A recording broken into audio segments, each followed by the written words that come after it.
Halo semua, kali ini kita bakal selami salah satu cerita paling epik di dunia, Ramayana. Tapi kita nggak akan bahas semuanya ya, kita fokus ke bagian paling awalnya, Balakanda. Ini tuh kayak origin story-nya gitu loh. Kisah gimana seorang pangeran muda memulai perjalanannya sampai jadi pahlawan legendaris yang kita kenal. Jadi gimana sih seorang legenda itu bisa lahir? Nah, ini dia pertanyaan intinya. Kita belum akan bicara soal perang-perang besar atau kerajaan yang runtuh ya, belum.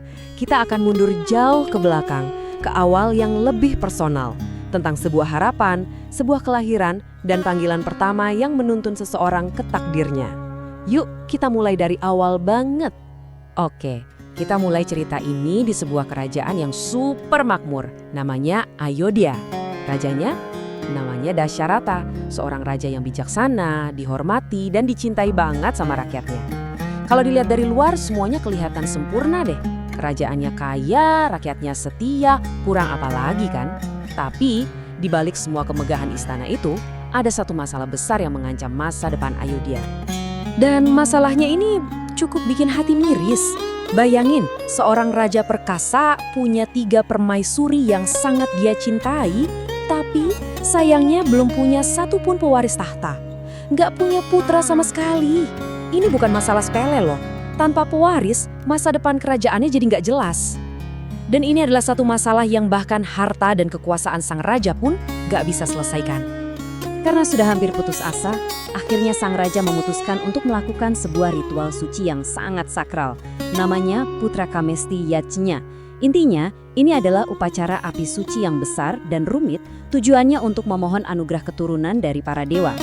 Dan dari sinilah keajaiban itu terjadi. Doa sang raja ternyata dijawab. Bukan cuma dikasih 1 anak, tapi langsung 4. Sebuah jawaban yang bakal mengubah takdir Ayodhya untuk selamanya. Nah, anugerah itu datang dalam wujud 4 pangeran gagah. Yang pertama, dari permaisuri Dewi Kausalya, lahirlah Rama, si sulung. Terus, dari Dewi Kaikeyi, lahirlah Bharata. Dan yang terakhir, dari Dewi Sumitra, langsung dikasih putra kembar, yaitu Lakshmana dan Shatrugna. Bisa kebayangkan, seluruh kerajaan yang tadinya muram, sekarang dipenuhi lagi sama sukacita dan kegembiraan. Tapi jangan salah ya, ke-4 pangeran ini nggak cuma hidup enak di istana. Mereka digembleng dengan pendidikan terbaik di bawah bimbingan seorang guru besar, Guru Vasishtha. Mereka belajar kitab suci, sastra, seni, dan yang paling penting, mereka dilatih jadi pemanah yang jago banget. Intinya, mereka disiapkan bukan cuma untuk jadi raja, tapi juga untuk jadi penegak dharma atau kebenaran dan kebajikan. Waktu pun berjalan, dan para pangeran ini tumbuh jadi pemuda-pemuda yang gagah dan pintar. Kehidupan di istana berjalan tenang, sampai suatu hari, kedamaian itu terusik. Datanglah seorang Rishi Agung, seorang pertapa dengan kekuatan spiritual yang luar biasa. Namanya Vishwamitra. Beliau datang ke Ayodhya dengan satu permintaan yang sangat mendesak. Dan permintaan inilah yang akan jadi ujian pertama bagi Pangeran Rama. Coba bayangkan situasinya deh. Resi Vishwamitra ini lagi berusaha menjalankan sebuah ritual penting untuk kedamaian dunia. Masalahnya, ritualnya ini terus-terusan diganggu sama iblis-iblis jahat. Anehnya, sang resi nggak minta bantuan pasukan kerajaan. Nggak, dia cuma minta 1 orang, yaitu Rama, yang waktu itu usianya bahkan belum genap 16 tahun. Tentu ini permintaan yang berat banget buat seorang ayah, tapi di sisi lain ini adalah sebuah kehormatan yang luar biasa. Dan ternyata pilihan Rishi Vishwamitra enggak salah. Rama yang ditemani adiknya yang super setia, Lakshmana, berangkat menjalankan tugas. Begitu mereka diserang oleh iblis perempuan bernama Tataka dan anak-anaknya Maricha dan Subahu, Rama enggak gentar sama sekali. Ini bukan sekedar pertarungan biasa. Ini adalah aksi pertamanya dalam menegakkan dharma. Dengan kemampuan memanahnya yang luar biasa, dia berhasil mengalahkan Tataka dan Subahu, sementara Maricha terlempar jauh oleh panahnya. Hutan pun bebas dari teror mereka. Nah, setelah para iblis pengganggu itu dikalahkan, akhirnya Resi Vishwamitra bisa menyelesaikan ritualnya dengan tenang. Misi pertama Rama sukses besar. Dan inilah titik baliknya. Sejak saat itu namanya mulai dikenal di mana-mana. Bukan lagi cuma sebagai Pangeran Ayodhya, tapi sebagai seorang pahlawan, pelindung kebenaran. Ini adalah tanda pertama dari takdir besarnya yang menanti. Tapi perjalanan mereka belum selesai sampai di situ. Setelah tugasnya beres, Rishi Vishwamitra mengajak Rama dan Laksmana ke kerajaan lain, yaitu kerajaan Mithila. Nah, di Mithila ini ada Raja Janaka yang punya seorang putri yang kecantikannya luar biasa, namanya Putri Sita. Dan sang raja punya sebuah sayembara kuno untuk siapapun yang mau meminang putrinya. Siapapun yang bisa memasang tali pada busur agung Dewa Shiva, dialah yang berhak meminang putriku. Kedengarannya simpel ya, tapi jangan salah, ini bukan busur biasa.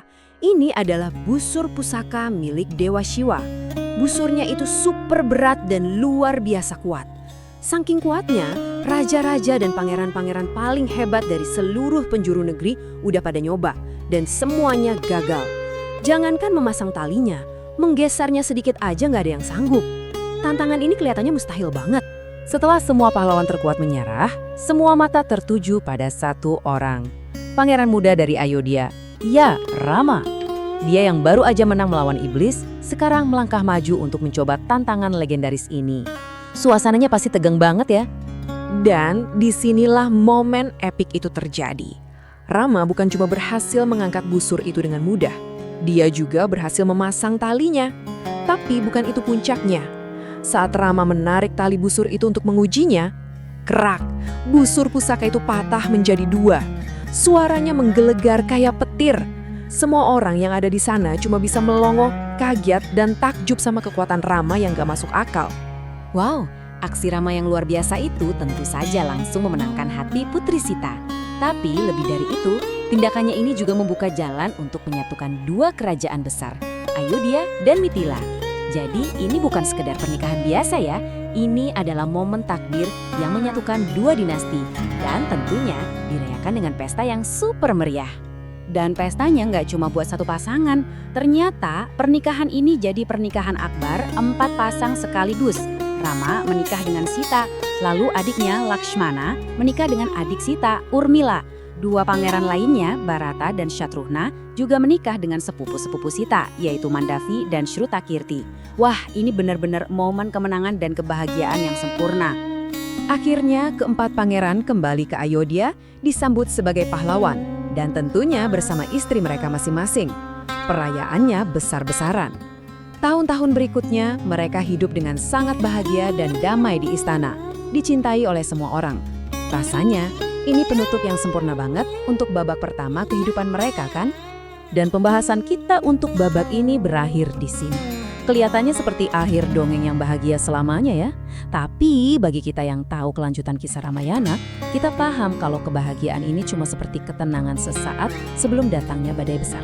Jadi pertanyaannya sekarang, apakah ini benar-benar akhir yang bahagia? Atau ini semua baru permulaan dari cobaan mereka yang sesungguhnya?